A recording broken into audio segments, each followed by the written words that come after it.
le principal responsable demeure Macky Sall lui-même.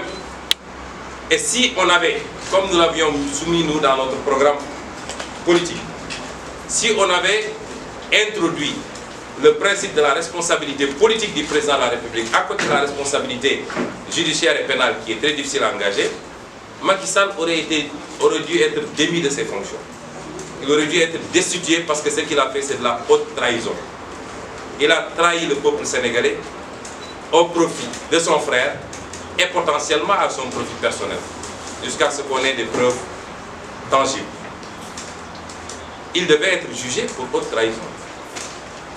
Et je lui lance un appel pour une fois. Pour une fois, Macky Sall doit être un homme courageux. Le courage, ce n'est pas de refuser derrière l'administration, la police, la justice pour matraquer, attaquer des adversaires. Le courage, c'est dans des cas comme ça, faire face à son peuple, faire son mea culpa et reconnaître qu'on a lourdement fauté. Macky Sall a lourdement fauté et il l'a fait sciemment. Et c'est pourquoi c'est une haute trahison, j'insiste. À défaut, nous disons que c'est au peuple sénégalais d'assumer sa responsabilité aujourd'hui.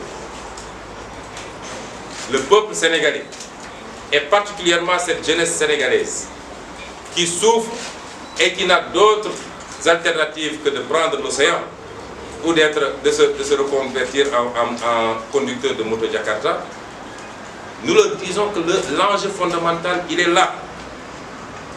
Le peuple soudanais ou le peuple algérien, ou même les Français, qui ont un niveau de vie beaucoup plus important que le nôtre, ne doivent pas être plus dignes et plus patriotes que nous. Il est inadmissible qu'un groupe d'aventuriers, quel que soit le titre dont ils sont affublés, puisse s'asseoir sur l'intérêt de génération et de génération et que nous laissions passer comme cela. Nous en appelons au peuple sénégalais. Ceux qui se battent aujourd'hui, ceux qui sortent ne doivent pas être plus patriotes que tous les Sénégalais, je veux dire les 15 millions de Sénégalais et particulièrement la frange majeure. Il faut que les peuples sénégalais sortent pacifiquement, nous avons insisté. Mais si on veut nous refuser le droit élémentaire que nous confère la Constitution, c'est-à-dire le droit de nous rassembler et de marcher, il faut refuser et faire face, mais il faut que le peuple fasse pression sur Macky Sall jusqu'à ce qu'il prenne les mesures idoines. Ce que Macky Sall a dit au peuple sénégalais, c'est que moi et mon frère, nous valons plus que 15 millions de Sénégalais. Quand il faisait ses poursuites, son acharnement sur Khalifa Sall ou sur d'autres Sénégalais, est-ce qu'aujourd'hui, il a plus de droits? Est-ce qu'aujourd'hui, il a plus de légitimité à être citoyen du Sénégal que ces gens qu'il a poursuivis pour 100 fois ou 1000 fois moins que ce qui est en jeu aujourd'hui? Il faut que Macky Sall livre son frère à la justice. Il faut impérativement que son frère, son ministre de la Justice et tous ceux qui sont trempés, son ministre de l'énergie et tous ceux qui sont trempés dans cette affaire soient livrés à la justice. Et le peuple sénégalais doit l'exiger. J'en appelle à ce peuple et c'est important. Parce que tant qu'on considérera que les combats qui sont à mener sont les combats de Ousmane Sonko ou de Fatou Blondin Diop ou de Cheikh Tidiane Dièye ou de Ablaye Niane, on se fourvoie. Même vous, les journalistes, vous êtes concernés. Tout le monde est concerné parce que c'est l'avenir de cette nation qui est en jeu et nous le disons depuis plus de 5 ans maintenant. Ce qu'il faut exiger, c'est qu'on ait les vraies réformes en profondeur parce que si on en est arrivé là, c'est qu'on a un code pétrolier qui laisse trop de pouvoir au ministre de l'énergie. Dans les 3 types de régimes que nous avons, que ce soit le régime fixe, le régime ad hoc ou le régime hybride, et le Sénégal a choisi le régime hybride, le ministre de l'Intérieur peut s'enfermer avec n'importe quel investisseur et faire ce qu'il veut. Et tant qu'on aura ce système, on aura un niveau de corruption inimaginable parce que très peu de Sénégalais peuvent résister à la tentation de milliards. Et les investisseurs, vous savez qu'ils ne passent pas par 4 chemins.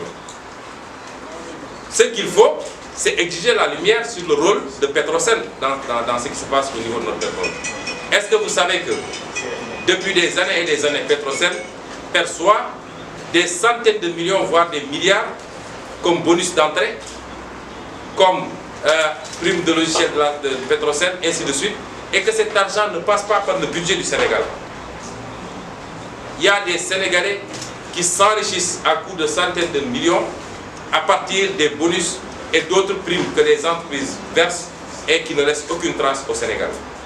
Ce qu'il faut exiger, c'est de mettre fin à la procédure de gré à gré dans l'attribution de nos licences. Que Macky Sall et son ministre de l'énergie puissent dire à eux seuls à qui ils vont donner les blocs, ce qui s'est passé en 2017 avec les blocs qu'on a donnés à Total, mais ce n'est pas le seul dossier, je le dis.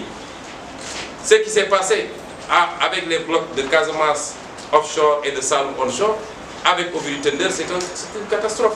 Ce qui s'est passé avec Forteza, le gaz qu'on exploite ici à Thiès, c'est une catastrophe et le Sénégal ne gagne absolument rien. Ce qui se passe avec notre or à Sabodala, c'est une catastrophe et tout ça, ça relève de la responsabilité de Macky Sall et de Ali Ngouille. Même ce qui s'est passé la semaine dernière, j'y reviendrai parce qu'on a les scandales, on en a une tonne, mais pour ne pas brûler les pistes déjà. Mais ce qui s'est passé la semaine dernière à Kédougou et à Tamba avec des arrestations, vous savez très bien que le seul responsable c'est Ali Ngouille, parce que c'est lui qui a signé au profit des Chinois. Mais je ne voudrais pas qu'on brasse large et qu'on perde de vue l'essentiel aujourd'hui, c'est-à-dire ces dossiers. Ce qu'il faut également, c'est de mettre la pression sur BP. Il faut que ces multinationales comprennent que l'Afrique qu'ils connaissaient n'est plus cette Afrique-là et que notre génération ne peut plus accepter cela. Peut-être qu'ils sont encore à l'Afrique du président Macky Sall, qui considère que, puisqu'il y avait beaucoup de maladies ici, il fallait faire des faveurs aux multinationales, mais notre génération ne peut pas accepter cela.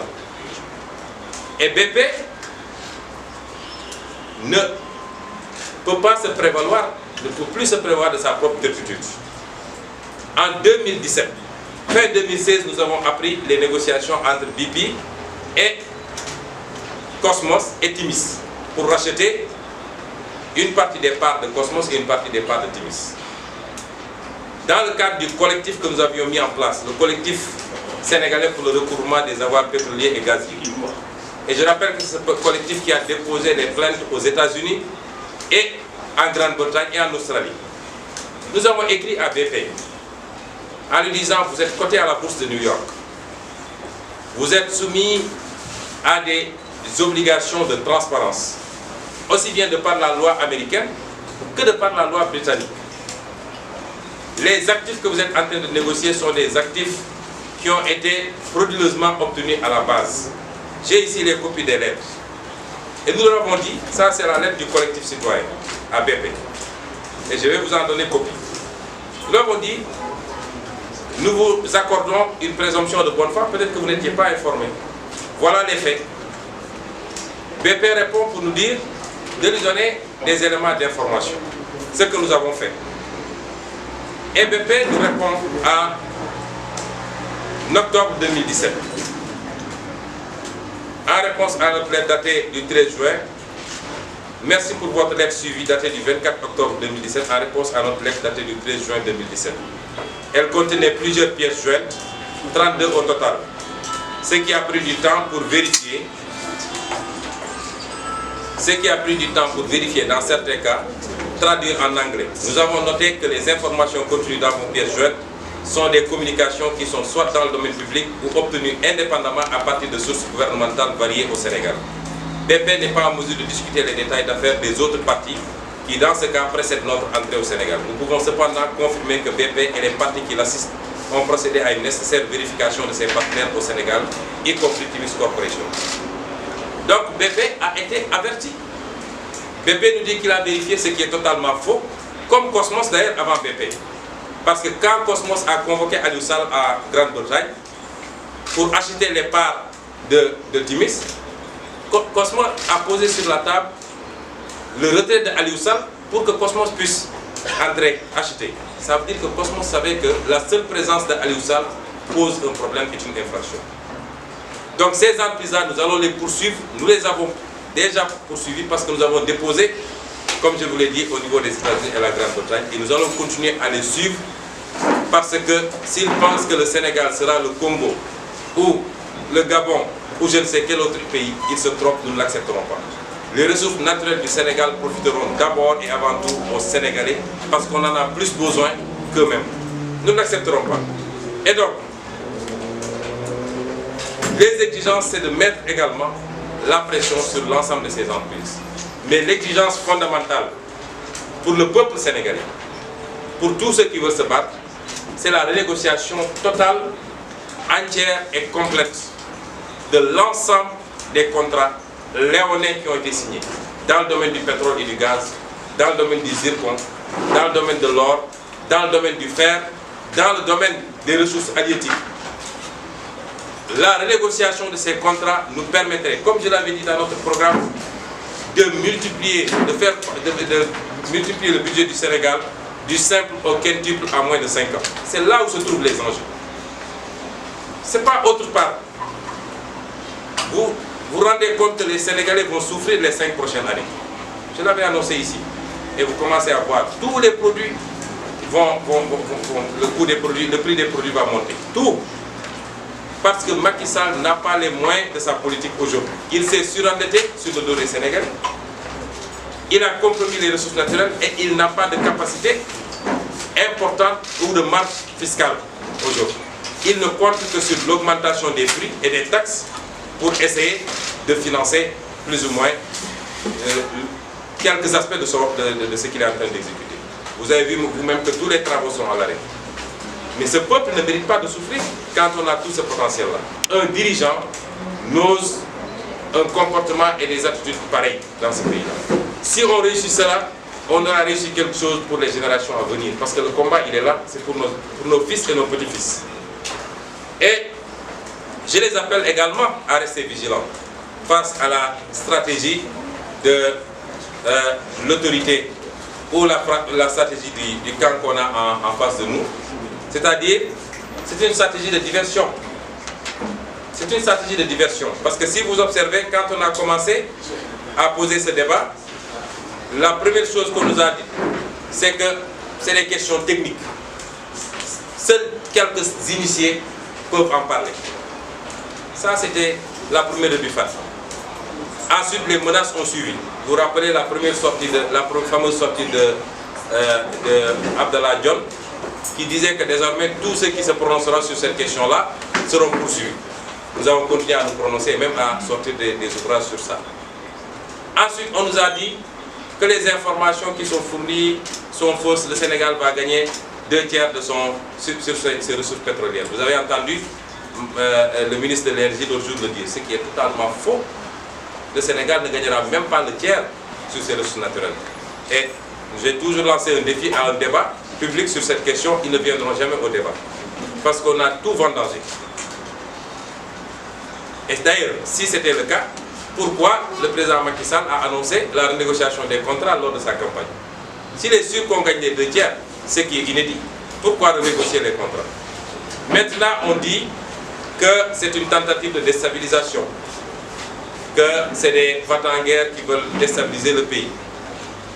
Je dis, moi, en ce qui me concerne, je n'ai qu'une nationalité et je ne vaux d'aucune autre, je suis sénégalais.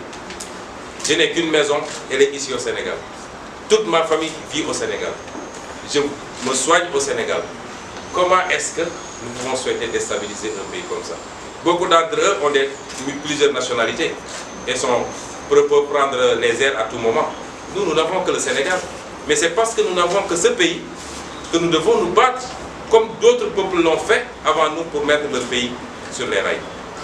Et donc cet argument n'est pas valable.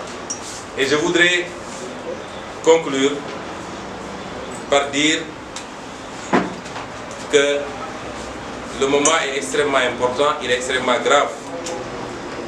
Et nous appelons tout le peuple sénégalais à comprendre que si nous gagnons cette bataille, nous avons gagné la bataille du développement. Je ne parle pas de l'émergence ou de je ne sais quoi. On nous dit que les gens parlent alors qu'une seule goutte de pétrole n'a encore été pompée.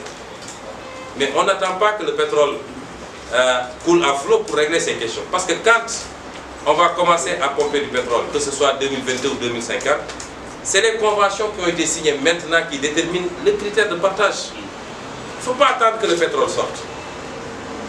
À partir de ce moment, nous considérons que le moment est extrêmement grave et que le peuple sénégalais, pour une fois, doit montrer toute sa grandeur face à une association de malfaiteurs conduite par Macky Sall lui-même, qui implique tous les gens que j'ai cités.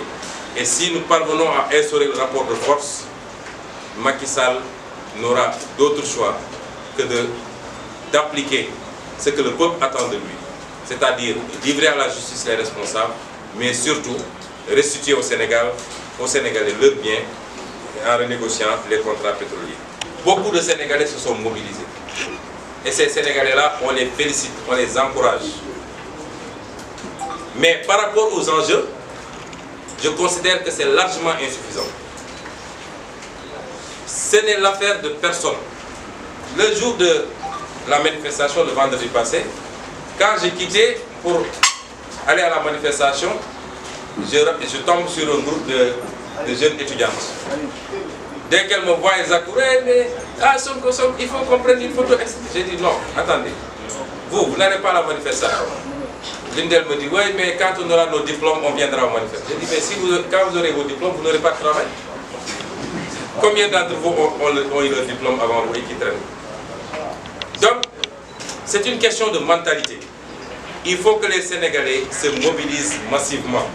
Quelquefois, il y a eu des déclarations assez musclées quelquefois contre le peuple même en disant que vraiment on ne comprend pas. Certains ont même parlé de lâche, etc.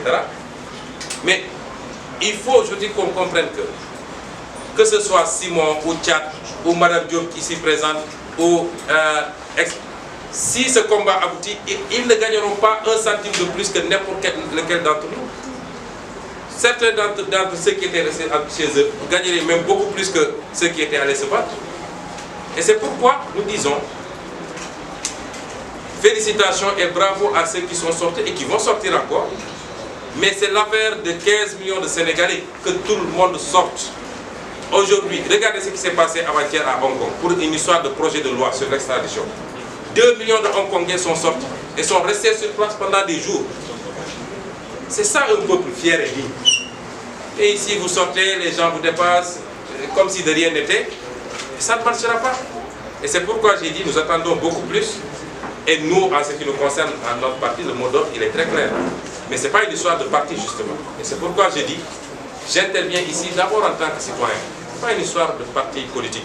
Vous savez, ce qui se passe aujourd'hui au Soudan, ou en Algérie, ou en France, il n'y a aucun parti politique. C'est des mouvements de citoyens spontanés. Moi, quand je vais à la manifestation, j'y vais en tant que citoyen. Si je veux organiser ma manifestation politique, je fais mon meeting et c'est mes militants qui viennent me rejoindre. Donc, ce n'est pas une histoire de politique.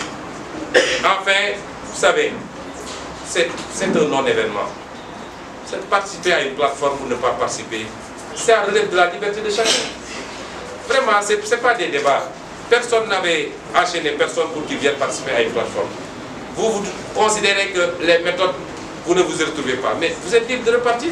Ceux qui se retrouvent dans les méthodes, ils restent, ils travaillent. C'est des faux débats pour moi. C'est un non-événement. Et nous considérons que la plateforme continue à s'agrandir. Des milliers de Sénégalais et des organisations viennent. Et certainement, d'autres vont partir. C'est comme ça. Et il n'y a pas à épiloguer sur le départ ou l'arrivée de qui que ce soit dans cette plateforme.